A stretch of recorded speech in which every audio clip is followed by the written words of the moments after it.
This episode of the House of Mystery is brought to you by Legacy Food Storage. The best way to protect your family is by being prepared. LegacyFoodStorage.com. New U.S. sanctions on Iran took effect today, 6 months after President Trump pulled the U.S. out of the international nuclear deal. The sanctions target Iran's shipping, financial, and energy sectors, all key to the country's already struggling economy. The bombs, which the FBI referred to as improvised explosive devices, were sent to the FBI's bomb laboratory in Quantico, Virginia. We're in Mexico again tonight as thousands of migrants try to find a faster way to the U.S. border.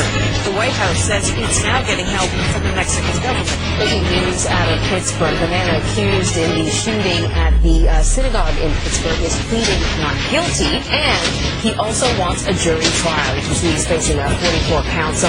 In the final seconds before the Boeing 737 MAX crashed into the water, it was traveling at more than 500 kilometers an hour. All 189 people on board were killed. You've now entered the House of Mystery. Crime, conspiracy, history, and science. With your hosts, Al Warren, Mike Brown, Julie Sav, Michael Butterfield, Dr. Joseph Usinski, and Michael Hawley. Heard on KCAA 106.5 FM Los Angeles, 102.3 FM Riverside, and 105.0 AM Palm Springs.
You're back into the House of Mystery, and again we have special guest Marti Rulli, and she's written a book with Dennis Davern, and it's called Goodbye Natalie, Goodbye Splendour.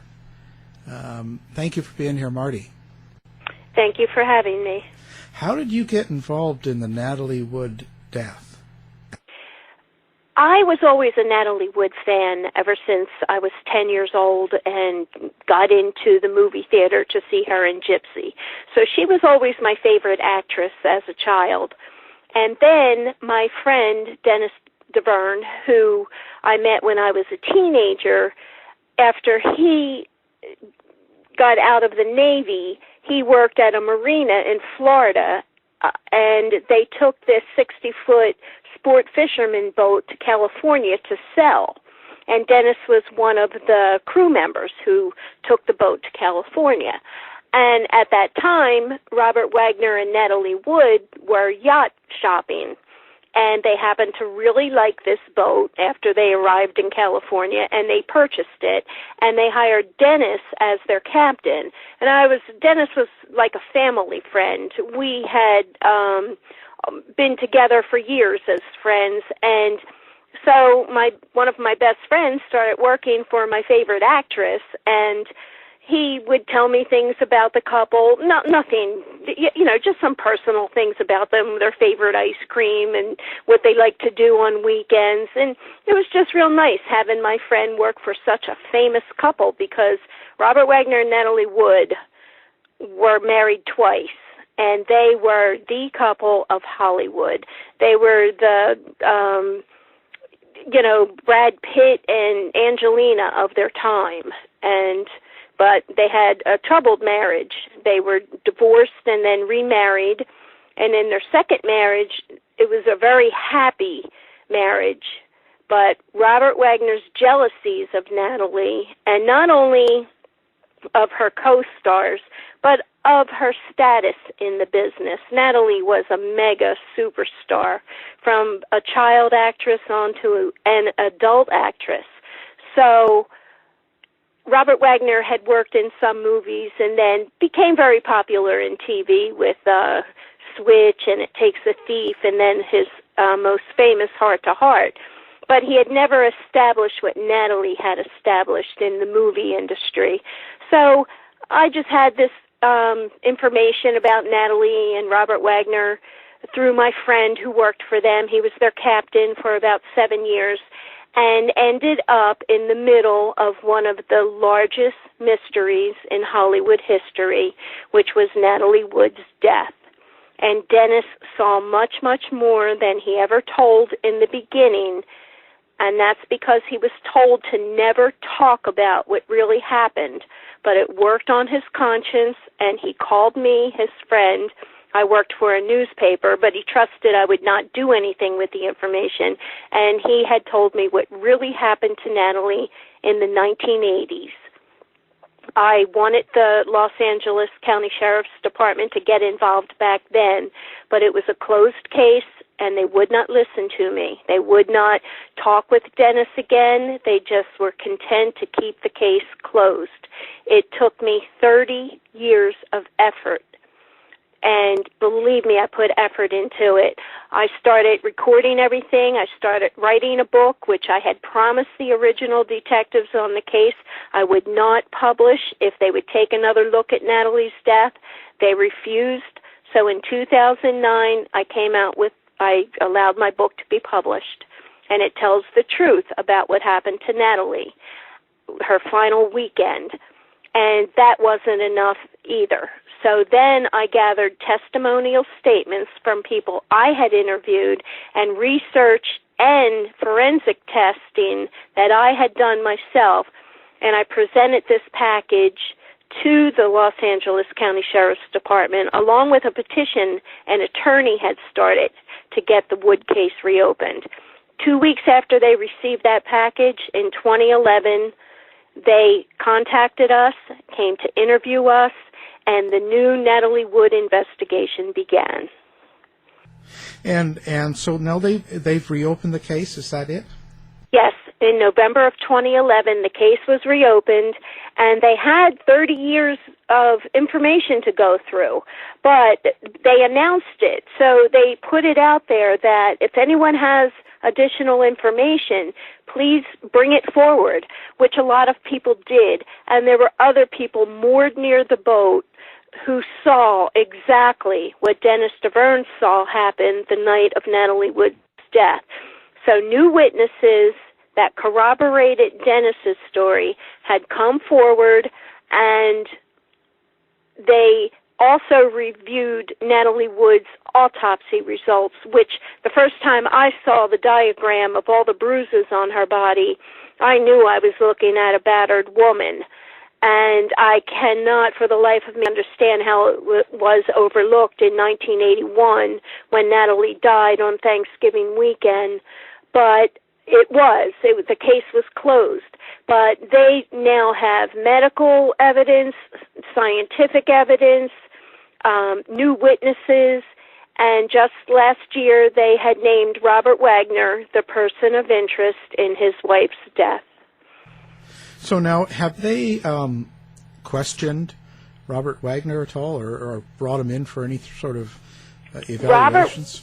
Robert Wagner refuses to cooperate with the new investigation, and he hired a criminal attorney who claims, and Robert Wagner claims, he has cooperated fully.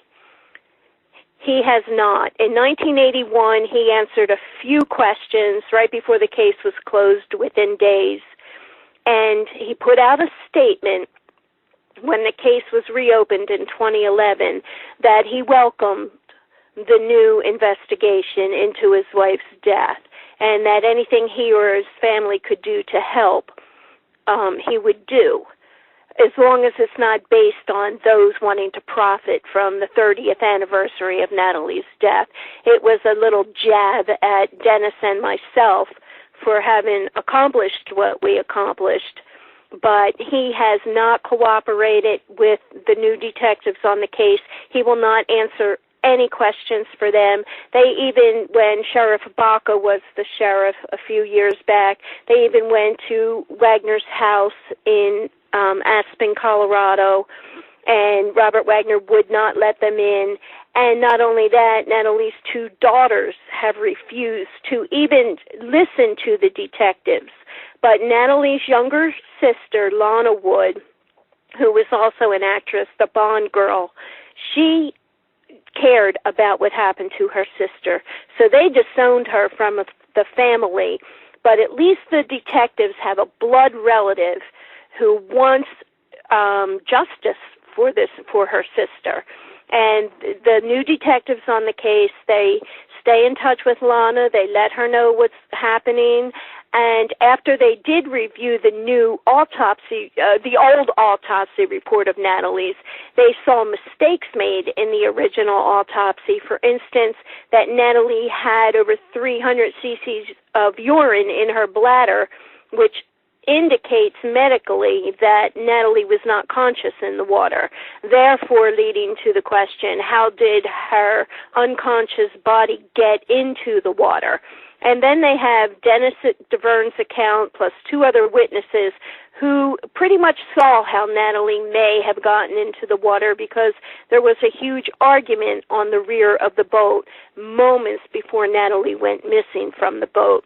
So it's this decades-long saga, this mystery, but they're getting to the information now, and it's never too late to bring this case into a courtroom, and the one charge that is still open, that never goes away, is murder one.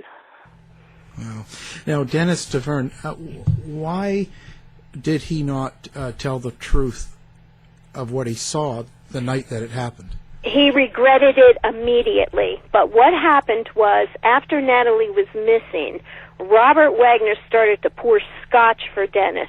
And Dennis became very nervous, and, you know, he knew something terrible had happened. He wasn't quite sure. You know, he was still, they had all been drinking out to dinner. Christopher Walken was the only other guest on board. That was Natalie's co-star in Brainstorm, and Christopher was already in his cabin asleep when everything went down. And Dennis was told by Robert Wagner, here's what we're going to say. We don't know what happened to Natalie. She took the dinghy, and we're waiting for her to return. And it took hours before they called for help. And Dennis had pleaded with Robert Wagner to turn on the searchlight, which could see for a half a mile in the area. Robert Wagner refused. This is his wife missing at sea, but he refused to put on a searchlight. Dennis said, why don't you call for help? He refused to call for help. Dennis was very young at this time. You know, he was in his 20s, but a young 20s. He was up against some pretty heavy-duty people. And after they discovered Natalie's body the next morning, Christopher Walken and Robert Wagner were taken away in a helicopter, a sheriff's helicopter, back to the mainland and able to go home. They were barely even questioned. Robert Wagner left Dennis to identify Natalie Wood's body. That's how close Dennis was with Natalie. But he was told by Robert Wagner, say nothing. We'll have an attorney for you lined up when you get back to the mainland. which when Dennis, later that afternoon, was taken directly to Robert Wagner's house.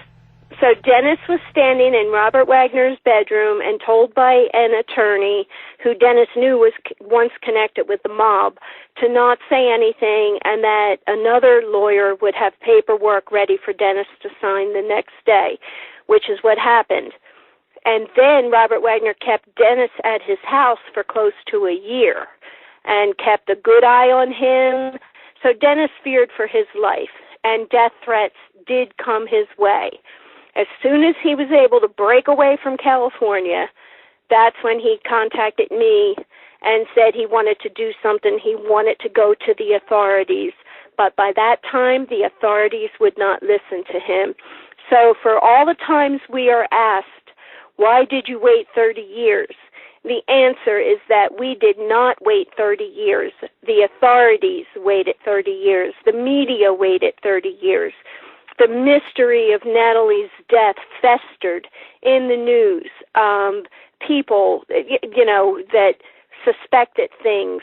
There was a lot of mystery surrounding Natalie's death. But had the authorities listened to Dennis in the 1980s, that mystery may have been solved a long time ago. So now, did RJ and Natalie have a lot of physical fights? Was that something Dennis could talk about? No, they didn't. Dennis saw a very happy couple.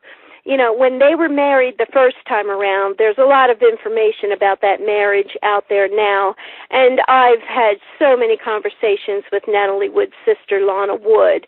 But apparently the first marriage broke up because Natalie had caught RJ, Robert Wagner's nickname, supposedly in a compromising position with another man. She went running home and never went back to him. She just could not reconcile that trust, that betrayal that she felt.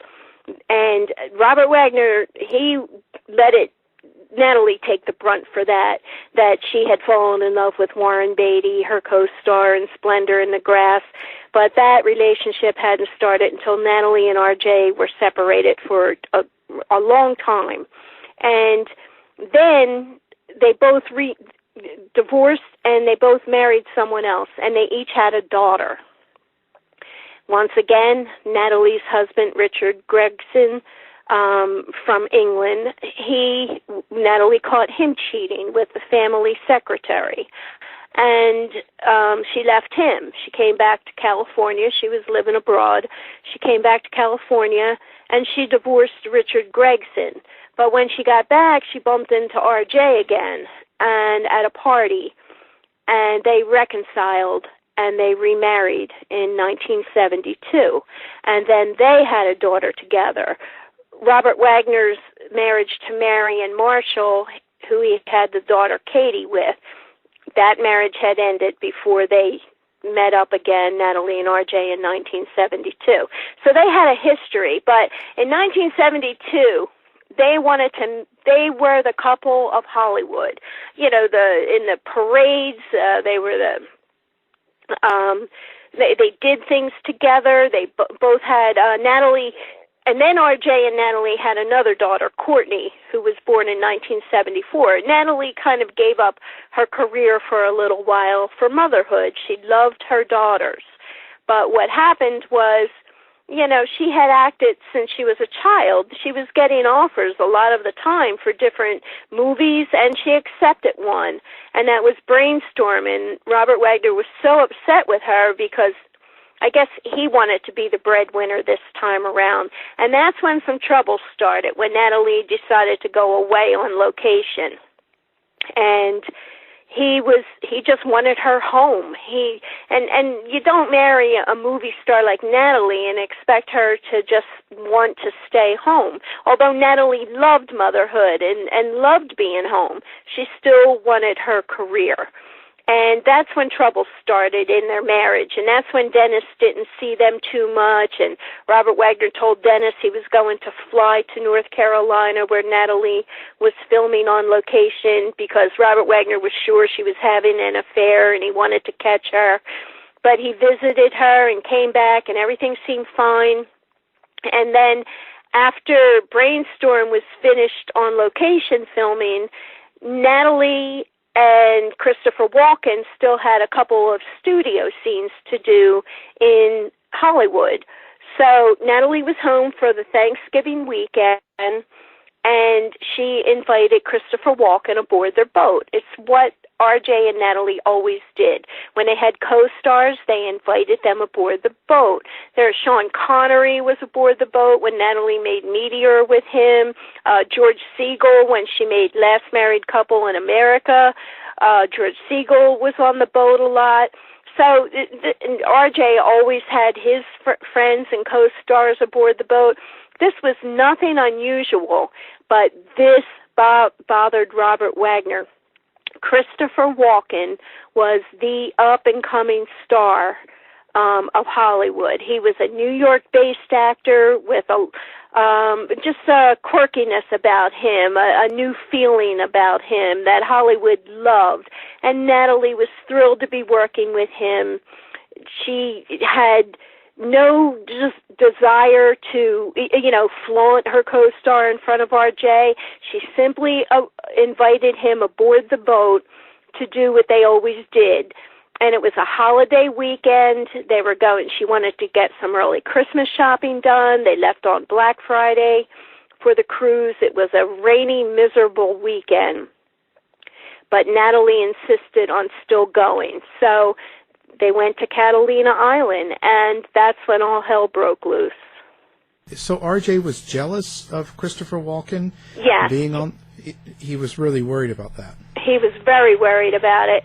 And he was probably jealous, thinking that, he's this younger, up-and-coming Hollywood star. He was probably jealous of Walken's instant career. Walken had won the Oscar for The Deer Hunter just a year before that he started working with Natalie on Brainstorm. So Robert Wagner was probably jealous of Christopher Walken himself, and then probably jealous because he was making a movie with his wife. And there were instances in their lives, in their marriage, where RJ had become jealous of other co-stars, William Devane, when Natalie made From Here to Eternity, and there had been episodes. One time someone made a comment to Natalie at the Polo Lounge, and RJ punched the person.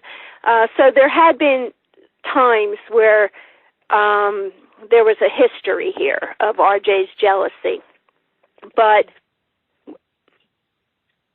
he had a temper. Yes, he did. And Natalie didn't like it, and it seemed to happen when he overdrank. And she was not happy with the way RJ had been drinking that past year. And on this particular cruise to Catalina Island, it was the four of them: Natalie, Christopher Walken, Robert Wagner, and Dennis Davern, the so-called captain of the boat. Dennis was more he maintained the boat. Robert Wagner was actually the boss and the captain, and that's why Dennis had to listen to him too. But they went on Black Friday. It started about noon to Catalina Island, and they anchored at Avalon. You anchor in Avalon, you moor at the Isthmus. But they went to Avalon, where there's the curio shops and the trendy restaurants. And Christopher, RJ, and Natalie went ashore. They did some early Christmas shopping, and they had lunch on the island, while Dennis stayed back on the boat and was going to cook dinner for that Friday night, which Dennis did. And that evening after dinner, all of a sudden, and RJ had been drinking all day, he decided he wanted to move the boat to the desolate part of the island. It's called the Isthmus, 2 harbors at the Isthmus.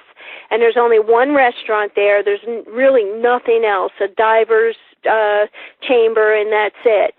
And Natalie said, why would you want to move the boat in the rain and the choppy water? It's 10 o'clock at night. Why would you want to do this? And RJ was angry. He started yelling. He went out. He's pulling anchor. He told Dennis to start the engines. And Natalie got upset, and she said, Dennis, take me ashore. I'm not going to tolerate this. This is Friday night of the cruise.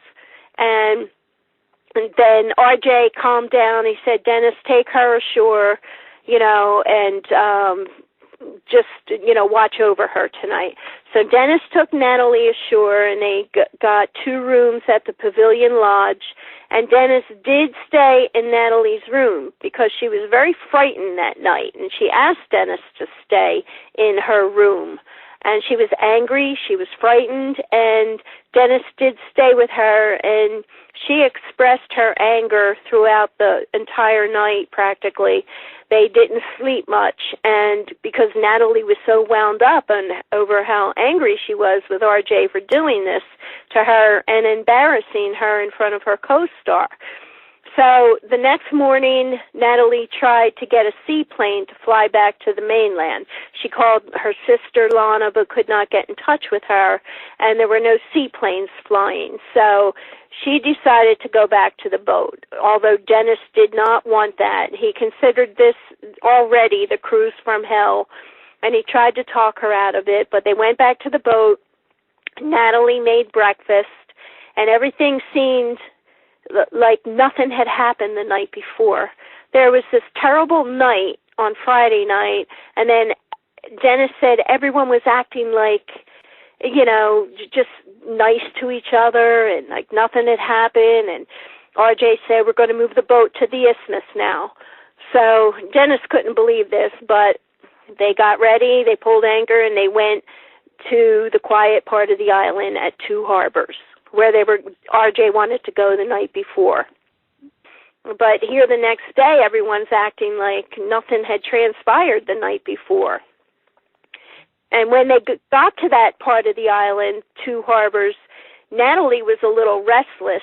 She was still upset, but she told RJ she was going to go to the restaurant with Christopher Walken, and that they would take a shore taxi there, and that RJ and Dennis could meet them for dinner. So later that afternoon, Natalie and Christopher went ashore. They went to the bar at the restaurant, and then a couple of hours later, RJ and Dennis followed. And they all had cocktails at the bar, and then they were seated for dinner about 7 o'clock that night.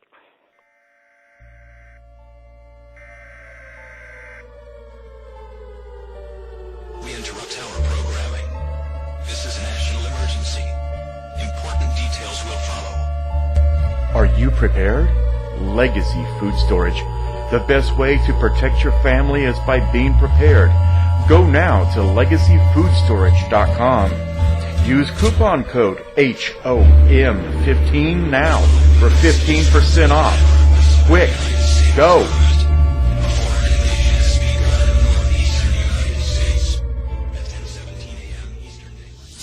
You're listening to the House of Mystery radio show. History, crime, conspiracy, and paranormal mysteries from a voice of reason, using science, evidence, and logic.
And did everything go all right? Like, everybody was getting along then?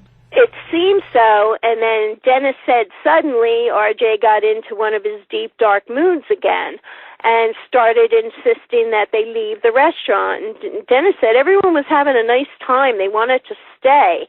But RJ insisted that they leave immediately. And that was about 9:30. And they left. And they had all been drinking for several hours, but no more than they normally would drink over a dinner with guests and things like that. You know, there's always a lot of talk about all this drinking and everything that went on that weekend. It was pretty much an everyday thing for them, this socializing that they did. Nothing was much different this time. Yes, it was a rainy weekend, and they may have drank a little more than usual, and but they went back to the boat. RJ, Christopher, and Natalie went to the main salon while Dennis tied the dinghy with 2 lines at the rear of the boat near the swim step. And then Dennis joined them, and he lit some candles, and he opened a bottle of wine, and Natalie and Christopher started talking a little bit about Brainstorm, finishing up the next week. Natalie even invited Dennis to come that next Wednesday for a preview at the studio. And then suddenly, RJ picked up the wine bottle that was still filled with wine and smashed it as hard as he could against the coffee table, and he screamed at Christopher, "What do you want to do? Do you want to F my wife? Is that what you want?" And Christopher was so stunned, his hands started shaking. He stood up, he stepped outside for a minute, then he came back in and went directly to his cabin. Natalie was so humiliated. She was horrified. She said, "RJ, I will not stand for this. This is it. I can't believe what you just did." And she went below to the master stateroom, which is near the rear of the boat. Now, when I say went below, that's really only 3 steps away from the main salon. You know, you open a door and you step down, you're into the master stateroom. And then RJ just hung his head. He knew the repercussions of what he had just done. He felt terrible, but Dennis said, maybe you should go apologize to Natalie. Maybe that wasn't the best advice, but Dennis couldn't think of anything else to say because Natalie was so mad when RJ did go to the stateroom to apologize. Maybe he was going to apologize to Natalie. You know, she let him know how horrible what he had done was. And then the arguing started, and it was loud yelling and screaming and things being thrown around. So Dennis knocked on the stateroom door, and RJ opened it a few inches. He kind of wedged himself between the door, and he told Dennis to go away, to mind his own business. But Dennis was so upset, and he had never seen anything like this from this couple before. And he wanted to protect them. He had grown to love this couple. He was like a family member to them. He always went to their home for parties. He handled all their personal cruises. He lived aboard the Splendor. So anyway, he went up to the bridge. Dennis, he just couldn't just leave Natalie, you know, in this whole situation. So he went up to the bridge right above the stateroom, and then he heard things flying around the room. It sounded like people being, you know, someone being slammed up against the wall, some things flying, like maybe a can of hairspray or a bottle of perfume or something like that. And then so Dennis turned on the music. He thought, well, at least maybe I'll try to drown out the yelling so people on other boats don't hear them and they don't think that I'm up here eavesdropping. But Dennis was scared. And then the argument broke out to the back deck. And Dennis, he just couldn't believe that. And he turned the music up a little more and he looked out. He saw them arguing on the back deck. And then he stepped back because, again, he didn't want them to think he was watching everything. But he never thought there wouldn't be a tomorrow for either one involved. You know, it was a bad argument, but that's where Dennis stopped. You know, he wasn't thinking anyone was going to end up dead, which is what happened. But everything went silent. So Dennis turned off the music. He didn't hear anything. And he waited a few minutes, and then he went to the rear deck. And there stood R.J., disheveled, nervous, shaking, and he told Dennis, Natalie's missing, go search the boat for her. And so Dennis is like, whoa, did she come, you know, underneath me while I was up on the bridge and maybe go to my quarters, which were far forward, as far in the front of the boat as you can get. But it's only a 60-foot boat. So Dennis, he couldn't make sense of anything at this point, but he wanted to check the boat. So he went to check the boat. He really expected to see Natalie maybe sitting in his cabin, but she wasn't there. He checked Christopher's room, and Christopher, Dennis says, seemed to be asleep.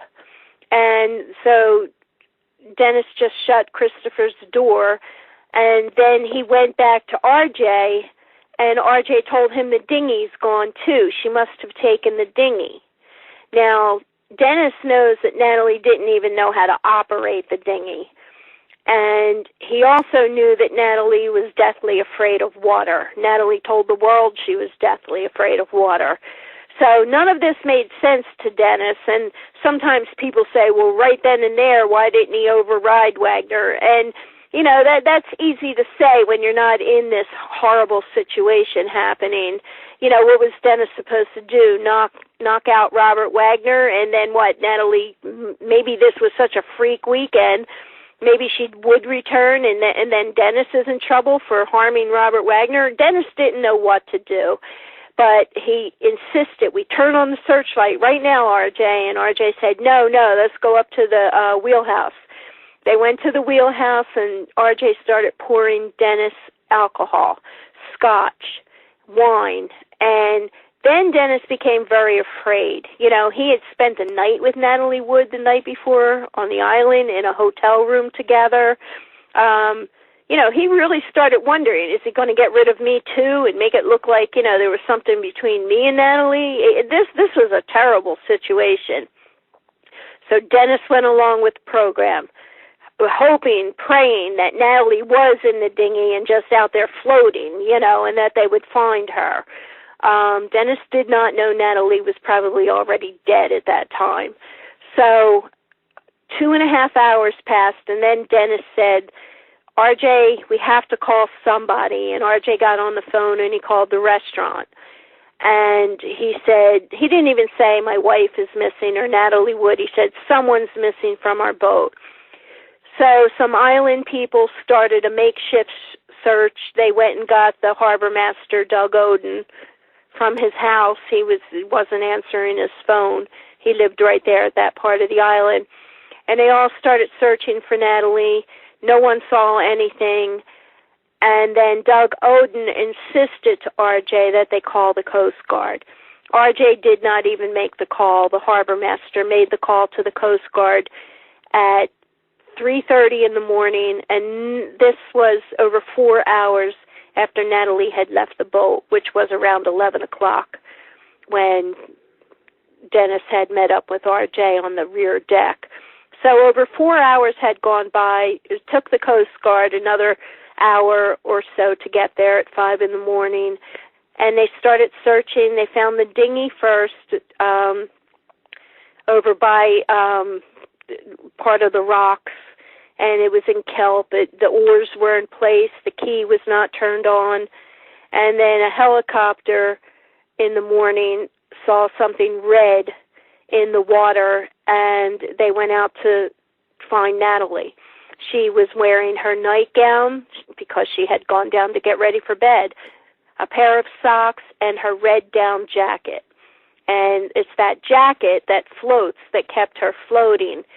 If she hadn't had that jacket on, she may never have been found or washed up ashore weeks or a month later. And they came back to the boat, and they said they found Natalie. She was gone. And Robert Wagner, he fell into Dennis's arms and said, "You have to identify her for me." And then the sheriff's department flew Robert Wagner and Christopher Walken back to the mainland. Basically, the detective who met up with them in the mainland on his way to the island pretty much told Robert Wagner, "I'll catch up with you later, go home and grieve. I'm so sorry for what happened to you." Already assuming this was an accident. And then when the detective got to the island, there was so much evidence. Dennis saw all of the bruising on Natalie's body. She had a big facial bruise. She had a scratch at the neck, black and blue marks all over her body, fresh bruises on her body. But that was the case was closed within 2 days. Wow. So what do you guys think happened? That I believe Robert Wagner rendered her unconscious, not by a head injury. I don't know. It's somehow either she fainted or she fell and just went out, or I don't know. But Natalie, when Dennis saw Natalie on the deck, she was in her nightgown. So Dennis believes Robert Wagner put her coat on her. Possibly he went to get the coat. It could have been a partial strangulation, anything. But medical evidence shows that Natalie was not conscious in the water. Technically, there's some water in her lungs, so they have to go with drowning because she was probably put into the water unconscious and not yet gone. So technically, it's called a drowning, but she did not get herself into the water. And I had always believed that Natalie was not conscious in the water because she was found wearing wool socks, and I had done my own forensic testing, wearing socks in an ocean, wearing socks in a pool, wool socks, any kind of sock. And if you have movement in the water, socks come off your feet right away. She was found wearing her socks. She did not move in that water. And the going theory, the coroner who let this case go, he suggested that Natalie had clung to the dinghy and tried to mount it, and that's how she received all the bruising. And there's no way you'd be found wearing socks if that is what Natalie had attempted for hours, because the going theory out there had always been that the dinghy tied to port had been banging against the side of the boat and disturbed Natalie's sleep, so she went out to adjust the dinghy. And that was another thing that I figured out, a major clue. The dinghy was tied with 2 ropes to cleats on the top wall of the rear of the boat against the swim step. You would have to untie 2 lines for the dinghy to float away. And those 2 lines were 12 feet apart. There's just no way to untie them together. And not only that, it's a chore that Natalie never, ever did aboard the boat. Dennis always did that chore. She would have went to him. But that was Robert Wagner's story to take the heat off, the mystery of Natalie's death. Natalie was unconscious and got into the water somehow. And that's the only piece of the puzzle, the mystery puzzle that's left. How did she get into the water? And witnesses on other boats who heard the arguing and saw the arguing on the rear of the boat, they didn't see Robert Wagner put her into the water. Dennis did not see Robert Wagner put her into the water. But all of the circumstantial evidence together, and if you took it into a courtroom, which I wish a brave DA in L.A. would do, I've seen so many cases tried that get convictions with far less evidence than is available in Natalie Wood's case. But it's because of the celebrity involved. It's because R.J. has a high-priced criminal defense attorney. It's because Natalie was so famous. And it's not fair. She has been denied her true justice. I believe Natalie Wood was murdered. Okay, so what's the response from R.J. or any of the daughters? that the daughters are like, our daddy would never have done anything like that. They were 7 years old and 12 years old when they lost their mother. RJ raised both of them, even though Natasha is his stepdaughter. He could have told them anything. You know, he could have said, oh, your mother, she was doing this and she was careless. He has written such derogatory things about Natalie in his memoir, her dark Russian moods, how she was aloof. It's so untrue. How she was a flirt. So it's sort of like the Stockholm Syndrome. These girls, they're stuck to daddy. They won't cooperate with the new investigation. They won't even listen to the new detectives on the case. And RJ, he just keeps telling the public, I cooperated 100%. It's all conjecture. But as I said, last year they named him the person of interest in Natalie's death. And if he would talk with them, they could probably make an arrest within 24 hours, because there's nothing he could do but lie. If he told the truth, they would still have him, because he has just lied about every single aspect of his wife's death. Christopher Walken, has he made any comments about this? No, he will not comment publicly, but even Christopher Walken has cooperated with the detectives. He was arrogant about it. He did not want to have to go through it. He, hired an attorney also, but he did talk with them. At least he cooperated. Everyone has cooperated. They gave Dennis Davern an all-day-long polygraph and character test that Dennis passed with flying colors. Robert Wagner won't even answer their phone call. But Dennis has been polygraph tested. Christopher Walken cooperated. Witnesses have come forward with what they saw and heard. But the one person who claimed all of these decades that no one knows what happened to my wife won't even let the detectives tell him what may have happened to his wife. It speaks for itself. His distance speaks for itself. What do you hope people get out of reading the book? Well, at least the truth about Natalie's death. Natalie Wood did not get drunk and fall off of a boat. And because of her celebrity, she's denied justice. And justice denied for one is justice denied for all. In other words, if this had happened to a regular Joe and his wife anywhere in our country, that guy would be behind bars. How is this fair to the average everyday person living in our world, in our country? And Natalie Wood, to have her death, this incredible actress, this beautiful woman, to have this death linger over her legacy, she deserves the truth. Anyone deserves the truth attached to their legacy, their death. And the mystery, the media, everyone that has been on this for decades, the truth is there. And you have, your classic case here, husband harms wife, and you have witnesses. Why? How could this case not be in a courtroom? And that is why, my book, Goodbye Natalie, tells what happened the weekend Natalie died. And it's an interesting story about a young Cavalier guy, gets out of the Navy, becomes to work for this famous, ultra-famous couple, and then experiences this horrible weekend.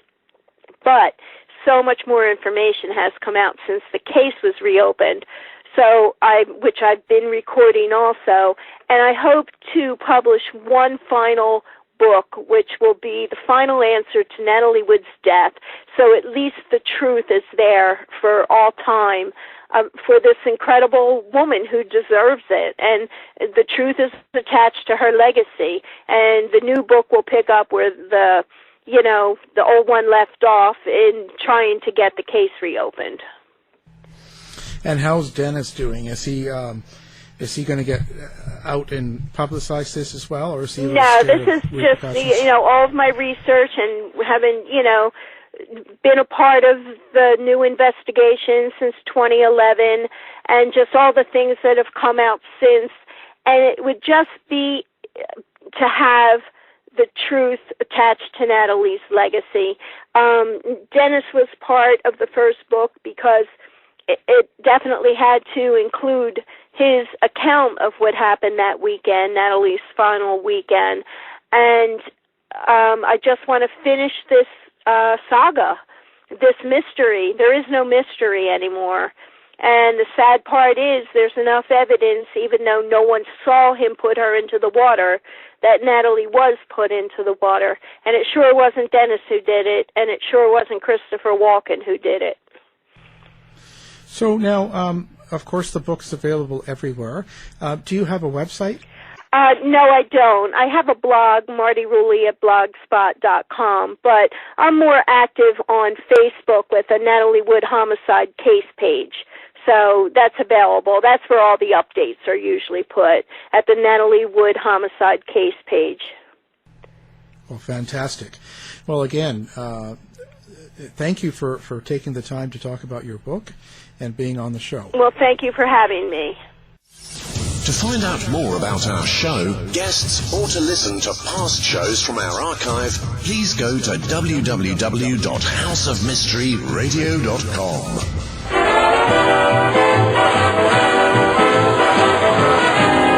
The mission has been completed.